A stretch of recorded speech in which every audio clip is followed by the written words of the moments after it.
Okay, what's up mga katumal? Andito na naman tayo para sa ating isang tanong, isang sagot. At andito tayo ngayon sa Barangay Gulod dahil meron tayong Barangay Employees Edition at ang makakasagot ng ating mga katanungan ay merong libreng sinantolan.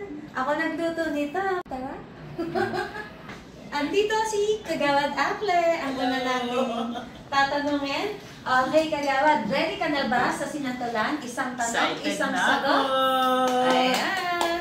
Alright, Kagawad. Marami po tayong viewers and followers and tanong lang, nakafollow ka ba?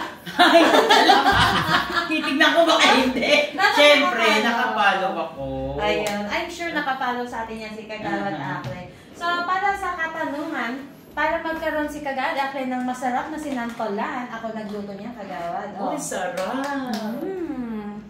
Ayan, ang tanong ko, Kagawad, tungkol sa iyong committee na Bausi.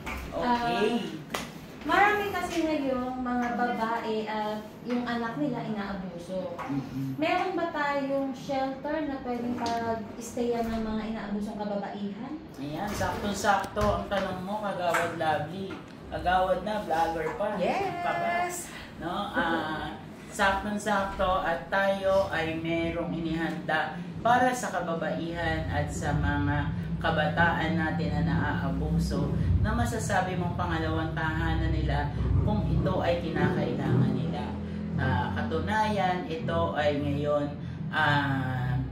pinapalakad na natin ang pagkuha sa kanila hanggang madala sila sa processing, pansamantalang tuluyan nila. Kaya isa yan sa mga pangarap ko dito para sa ating barangay. Ang shelter, ang protect kubo ni nanay at bunso. Yan, yung nakita ko sa third floor, yes. No? Napakaganda. Kala mo nasa hotel ka. Talaga so, namang alala. Meron na ako ngayon ganito. Yes! Wala bang kasamang bigas to? At dahil dyan, meron yes! kang sinantolan. Alam niyo po, napakasarap ng sinantolan ni Kagawad Lovely. Makakalimutan niyo po ang pangalan niyo, promise. Kaya isulat mo ang pangalan mo. Thank you, Kagawad! Thank you! Okay, dumako naman tayo dito sa ating isa ding kagawad, ang Kagawad na Committee on Education, Kagawad Glenn Clemente. Hello. Yan. Ready ka na ba para magkaroon ka ng sinantolan?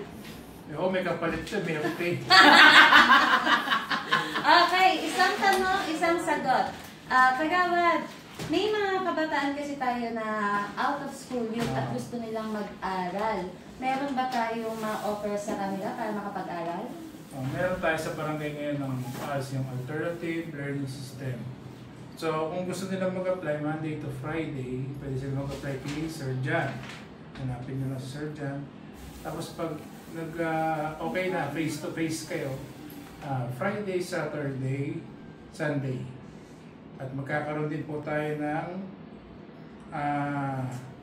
requirement, PSA, Xerox copy. Xerox copy. Saka nga pala, pag may estudyante, may trabaho, pwede sila mag-online class. Napakagandang programa, di ba? At si Kagawad Glenn din ang may hawak ng livelihood. Kaya naman, pag may livelihood kayo, punta lang kayo kay Kagawad Glenn Clemente. Saka sa ating secretary at treasurer, malalaman yung schedule ng mga livelihood na darating. Yes. Itong buong taon. Yan. At dahil dyan, Kagawad Glenn, meron kang sinantolan. Milk tea! Milk